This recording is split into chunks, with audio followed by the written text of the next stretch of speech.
पश्चिम बंगाल की मुख्यमंत्री ममता बनर्जी ने विपक्षी पार्टियों से मिलकर बने इंडिया गठबंधन को लोकसभा चुनाव से पहले बड़ा झटका दिया है। उन्होंने ऐलान किया है कि आम चुनाव में सीट साझा करने पर उनका किसी से संपर्क नहीं है। उन्होंने कहा कि लोकसभा चुनाव के लिए उनकी पार्टी अकेले उतरेगी। इसे राज्य में कांग्रेस और लेफ्ट के टीएमसी के साथ लाने की कोशिशों को बड़े झटके के तौर पर देखा जा रहा है। ममता बनर्जी ने कहा है कि इंडिया गठबंधन ने मेरा कोई प्रस्ताव नहीं माना है, ऐसे में हमारी पार्टी अकेले चुनाव लड़ेगी। उन्होंने कहा कि बंगाल में किसी भी पार्टी में तालमेल नहीं है।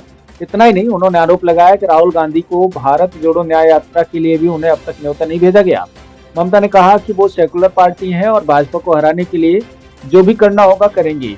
उन्होंने इंडिया गठबंधन का हिस्सा होने से खुद को मना कर दिया। उन्होंने कहा कि भारत जोड़ो यात्रा निकालने को लेकर उनसे बात नहीं की गई।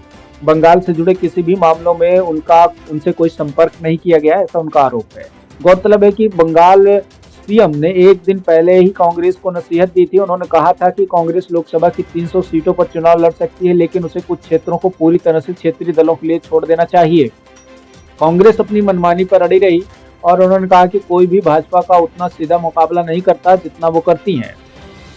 उन्होंने साफ तौर पर कहा था कि कोई भी भाजपा का उतना सीधा मुकाबला नहीं कर पाएगा।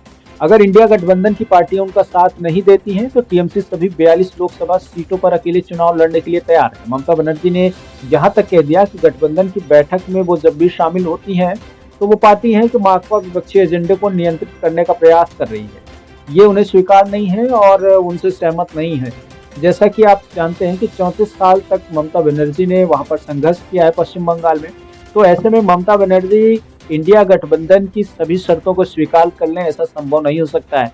ये कयास पहले भी लगाए जा रहे थे कि ममता बनर्जी इंडिया गठबंधन के लिए खतरा हो सकती हैं। इधर नीतीश कुमार पर किसी भी तरह की कोई सही पोजीशन नहीं बताई जा सकती।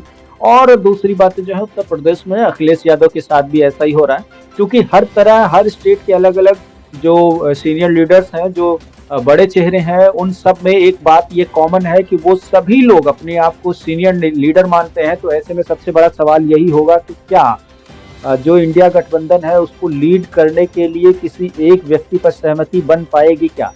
पिछले दिनों जैसा कि प्रधानमंत्री पद के उम्मीदवार के तौर पर जब कांग्रेस के राष्ट्रीय अध्यक्ष खड़गे को प्रोजेक्ट किया गया तो इसको भी लेकर के बहुत सारे लोगों के चेहरे उतर गए थे। नीतीश कुमार उनमें से सबसे पहले थे।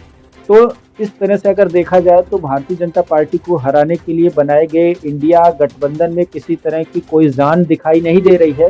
और आने वाले समय में ये साफ हो जाएगा कि जिस तरह से ममता बनर्जी ने अलग चुनाव लड़ने का ऐलान कर दिया, उधर केजरीवाल ने आम आदमी पार्टी से पंजाब में अलग चुनाव लड़ने का ऐलान कर दिया। तो अब ये देखना ये होगा कि क्या जो बची हुई पार्टियां हैं वो सब एक साथ मिलकर चुनाव कांग्रेस के अधीन होकर लड़ेंगी या फिर वो भी अपना अपना कुछ अलग रास्ता अख्तियार करेंगे। ब्यूरो रिपोर्ट, नई दिल्ली।